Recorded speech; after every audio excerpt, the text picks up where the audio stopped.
KaraokeBooks. A Tale of Two Cities. Written by Charles Dickens. Audiobook. Chapter 6. The Shoemaker. "Good day," said Monsieur Defarge, looking down at the white head that bent low over the shoemaking.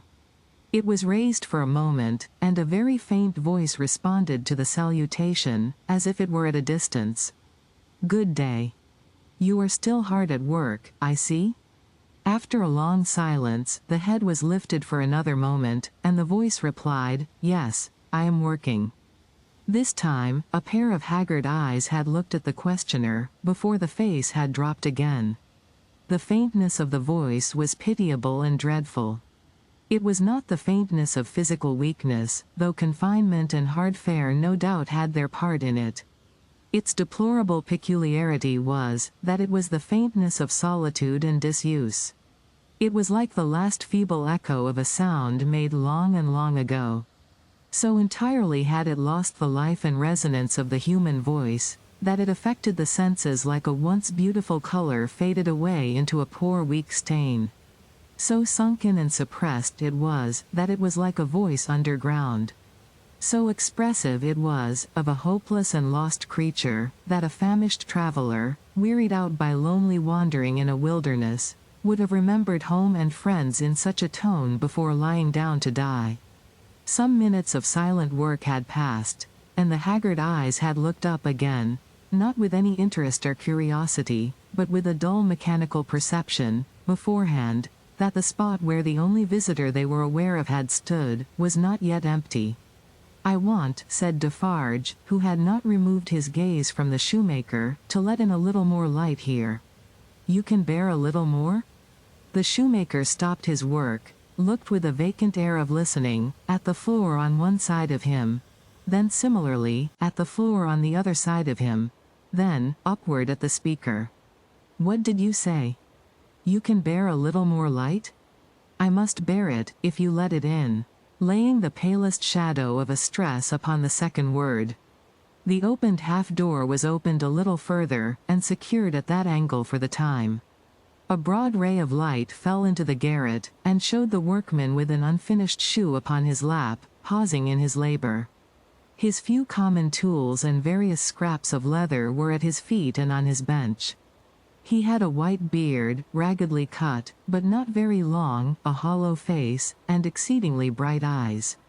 The hollowness and thinness of his face would have caused them to look large, under his yet dark eyebrows and his confused white hair, though they had been really otherwise, but they were naturally large, and looked unnaturally so. His yellow rags of shirt lay open at the throat, and showed his body to be withered and worn.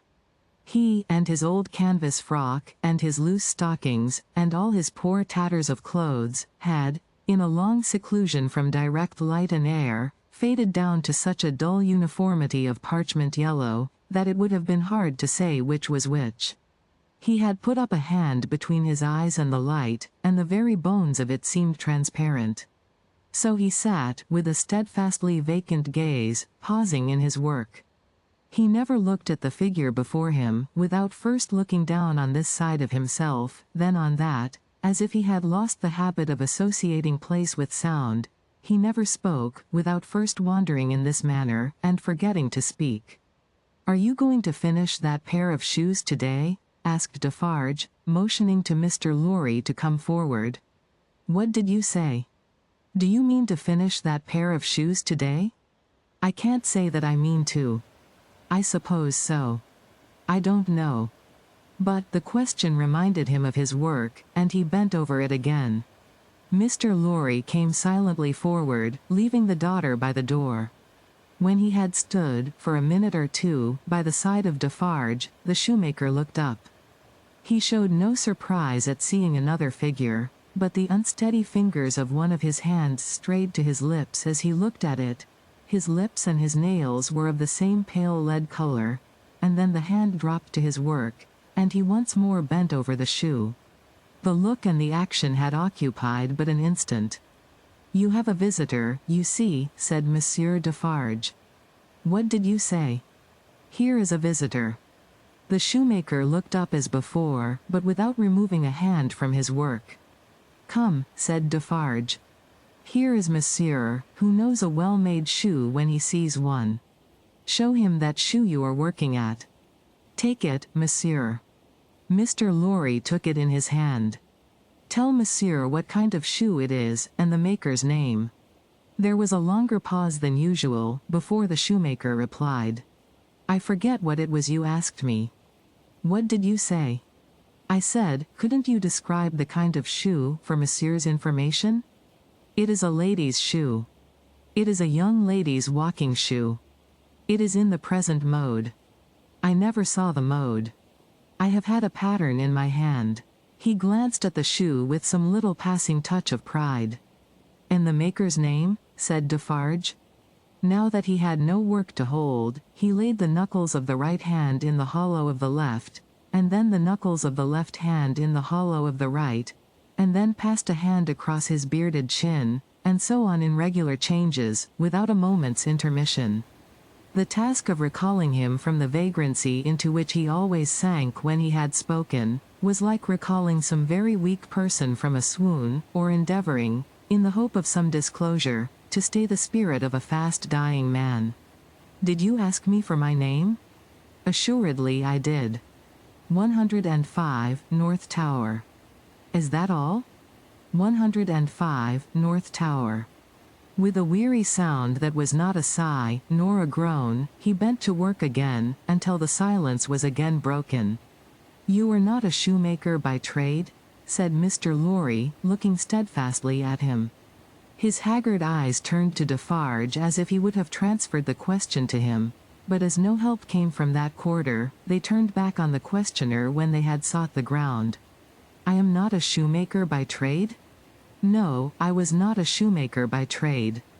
I learnt it here. I taught myself. I asked leave to." He lapsed away, even for minutes, ringing those measured changes on his hands the whole time. His eyes came slowly back, at last, to the face from which they had wandered. When they rested on it, he started, and resumed, in the manner of a sleeper that moment awake, reverting to a subject of last night. "I asked leave to teach myself, and I got it with much difficulty after a long while, and I have made shoes ever since." As he held out his hand for the shoe that had been taken from him, Mr. Lorry said, still looking steadfastly in his face, "Monsieur Manette, do you remember nothing of me?" The shoe dropped to the ground, and he sat looking fixedly at the questioner. "Monsieur Manette," Mr. Lorry laid his hand upon Defarge's arm, "do you remember nothing of this man? Look at him. Look at me. Is there no old banker, no old business, no old servant, no old time, rising in your mind, Monsieur Manette?" As the captive of many years sat looking fixedly, by turns, at Mr. Lorry and at Defarge, some long obliterated marks of an actively intent intelligence in the middle of the forehead, gradually forced themselves through the black mist that had fallen on him. They were overclouded again, they were fainter, they were gone, but they had been there. And so exactly was the expression repeated on the fair young face of her who had crept along the wall to a point where she could see him, and where she now stood looking at him, with hands which at first had been only raised in frightened compassion, if not even to keep him off and shut out the sight of him, but which were now extending towards him, trembling with eagerness to lay the spectral face upon her warm young breast, and love it back to life and hope. So exactly was the expression repeated, though in stronger characters, on her fair young face, that it looked as though it had passed like a moving light, from him to her. Darkness had fallen on him in its place.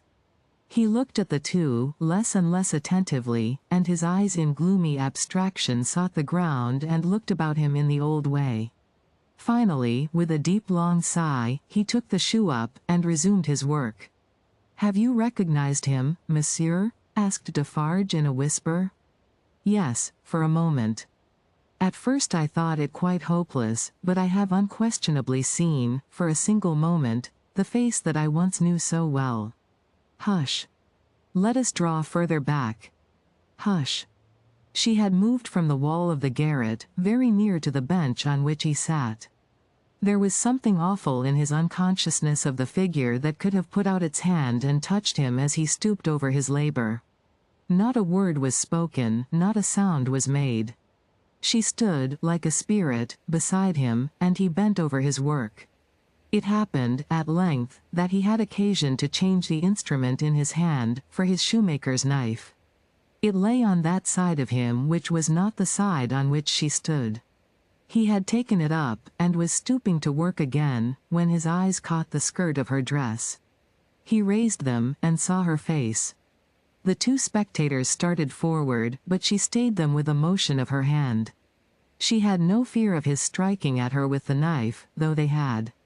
He stared at her with a fearful look, and after a while his lips began to form some words, though no sound proceeded from them.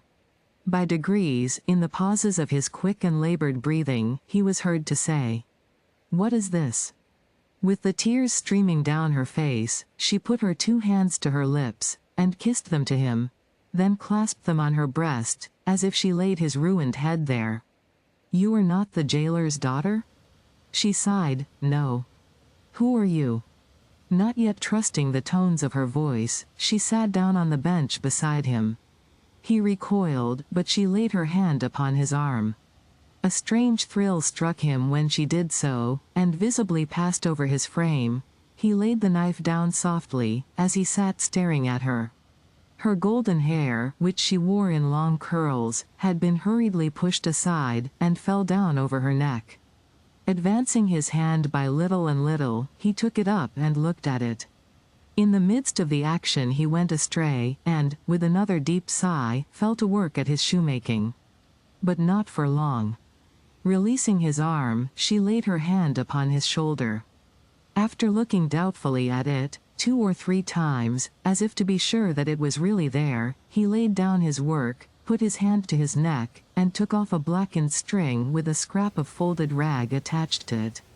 He opened this, carefully, on his knee, and it contained a very little quantity of hair, not more than 1 or 2 long golden hairs, which he had, in some old day, wound off upon his finger. He took her hair into his hand again, and looked closely at it. "It is the same. How can it be? When was it? How was it?" As the concentrated expression returned to his forehead, he seemed to become conscious that it was in hers too. He turned her full to the light, and looked at her. She had laid her head upon my shoulder. That night when I was summoned out, she had a fear of my going, though I had none, and when I was brought to the North Tower they found these upon my sleeve. "You will leave me then? They can never help me to escape in the body, though they may in the spirit." Those were the words I said. I remember them very well. He formed this speech with his lips many times before he could utter it. But when he did find spoken words for it, they came to him coherently, though slowly. "How was this? Was it you?" Once more, the two spectators started, as he turned upon her with a frightful suddenness. But she sat perfectly still in his grasp, and only said, in a low voice, "I entreat you, good gentlemen, do not come near us, do not speak, do not move." "Hark!" he exclaimed. Whose voice was that? His hands released her as he uttered this cry, and went up to his white hair, which they tore in a frenzy. It died out, as everything but his shoemaking did die out of him, and he refolded his little packet and tried to secure it in his breast. But he still looked at her, and gloomily shook his head. "No, no, no, you are too young, too blooming. It can't be. See what the prisoner is. These are not the hands she knew, this is not the face she knew, this is not a voice she ever heard. No, no. She was, and he was, before the slow years of the North Tower, ages ago. What is your name, my gentle angel?" Hailing his softened tone and manner, his daughter fell upon her knees before him, with her appealing hands upon his breast. "Oh, sir, at another time you shall know my name, and who my mother was, and who my father, and how I never knew their hard, hard history. But I cannot tell you at this time, and I cannot tell you here. All that I may tell you, here and now, is, that I pray to you to touch me and to bless me. Kiss me, kiss me.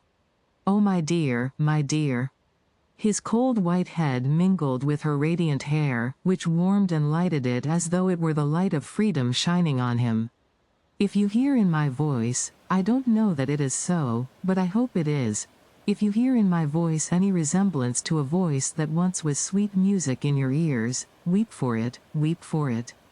If you touch, in touching my hair, anything that recalls a beloved head that lay on your breast when you were young and free, weep for it, weep for it. If, when I hint to you of a home that is before us, where I will be true to you with all my duty and with all my faithful service, I bring back the remembrance of a home long desolate, while your poor heart pined away, weep for it, weep for it." She held him closer round the neck, and rocked him on her breast like a child. "If, when I tell you, dearest dear, that your agony is over, and that I have come here to take you from it, and that we go to England to be at peace and at rest, I cause you to think of your useful life laid waste, and of our native France so wicked to you, weep for it, weep for it. And if, when I shall tell you of my name, and of my father who is living, and of my mother who is dead, you learn that I have to kneel to my honored father, and implore his pardon for having never for his sake striven all day and lain awake and wept all night, because the love of my poor mother hid his torture from me, weep for it, weep for it. Weep for her, then, and for me. Good gentleman, thank God. I feel his sacred tears upon my face, and his sobs strike against my heart. Oh, see. Thank God for us, thank God." He had sunk in her arms, and his face dropped on her breast, a sight so touching, yet so terrible in the tremendous wrong and suffering which had gone before it, that the two beholders covered their faces. When the quiet of the garret had been long undisturbed, and his heaving breast and shaken form had long yielded to the calm that must follow all storms, emblem to humanity, of the rest and silence into which the storm called life must hush at last, they came forward to raise the father and daughter from the ground. He had gradually dropped to the floor, and lay there in a lethargy, worn out. She had nestled down with him, that his head might lie upon her arm, and her hair drooping over him curtained him from the light. "If, without disturbing him," she said, raising her hand to Mr. Lorry as he stooped over them, after repeated blowings of his nose, "all could be arranged for our leaving Paris at once, so that, from the very door, he could be taken away. But, consider. Is he fit for the journey?" asked Mr. Lorry. "More fit for that, I think, than to remain in this city, so dreadful to him." "It is true," said Defarge, who was kneeling to look on and hear. "More than that, Monsieur Manette is, for all reasons, best out of France. Say, shall I hire a carriage and post horses?" "That's business," said Mr. Lorry, resuming on the shortest notice his methodical manners, "and if business is to be done, I had better do it." "Then be so kind," urged Miss Manette, "as to leave us here. You see how composed he has become, and you cannot be afraid to leave him with me now." "Why should you be? If you will lock the door to secure us from interruption, I do not doubt that you will find him, when you come back, as quiet as you leave him. In any case, I will take care of him until you return, and then we will remove him straight." Both Mr. Lorry and Defarge were rather disinclined to this course, and in favor of one of them remaining. But, as there were not only carriage and horses to be seen to, but travelling papers, and as time pressed, for the day was drawing to an end, it came at last to their hastily dividing the business that was necessary to be done, and hurrying away to do it. Then, as the darkness closed in, the daughter laid her head down on the hard ground close at the father's side, and watched him.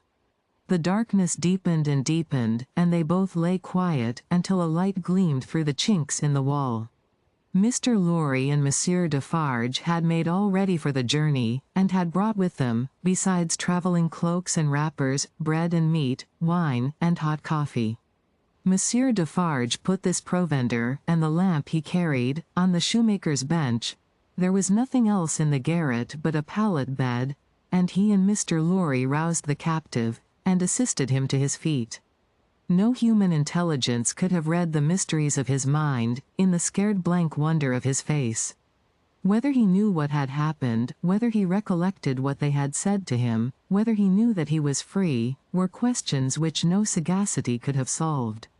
They tried speaking to him, but he was so confused, and so very slow to answer, that they took fright at his bewilderment, and agreed for the time to tamper with him no more.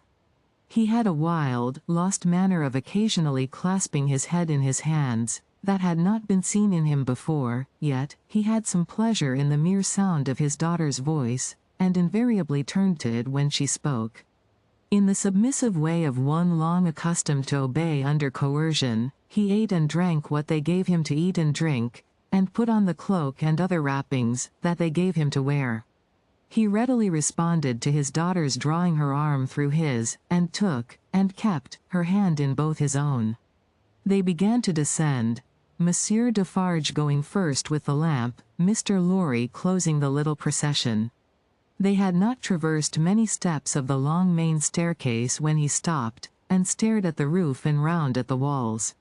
"You remember the place, my father? You remember coming up here? What did you say?"